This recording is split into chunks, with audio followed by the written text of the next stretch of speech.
জোর করে মাথা নিচু করে প্রত্যেককে ধন্যবাদ।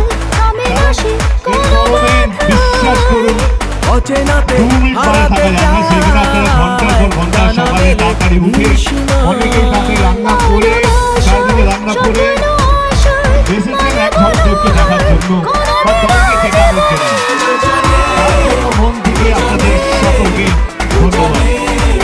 আমার একটু পুরো মানুষ এখানে আছে মঞ্চে আছে, সন্তানী অত্যন্ত আমার কাছের মানুষ, আমার এই আমার সদস্য, আমাদের দলের একজন সদস্য এবং পুলকদা আছে সিনিয়র নেতা, এবং আমদা বলো বা উলবেরিয়া বলো, এখানকার মানুষ ওনাকে অনেক ভালোবাসে এবং উনি মানুষকেও অনেক ভালোবাসেন। তো অনেক কাছের মানুষরা আছে, যার জন্য আজকে আসা বিমল বাবুর সমর্থনে আপনাদের পাড়ায় আপনাদের আমদা ফুটবল মাঠে আসা। আমি একটাই কথা বলবো কি, আমি কোনোদিনও ভোট চাইনি, আমি আপনাদেরকেও জোর করবো না কি আপনারা আমার দলকেই ভোটটা দেবেন। এটা আপনাদের গণতান্ত্রিক অধিকার, আপনারা যাকে ইচ্ছা ভোট দিতে পারেন, কিন্তু হ্যাঁ দেওয়ার আগে একটু আপনাদেরকে ভাবতে হবে আপনারা কাকে ভোটটা দিচ্ছেন, কোন দলকে ভোটটা দিচ্ছেন, কোন দলের প্রার্থীকে ভোটটা দিচ্ছেন।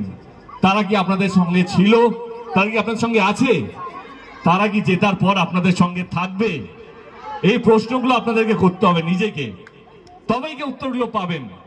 শুধু দেব বলছে বলে নয়, আজকে 2026-এ আমার মনে হয় প্রত্যেকের নিজের অধিকার আছে কাকে ভোটটা দেবেন।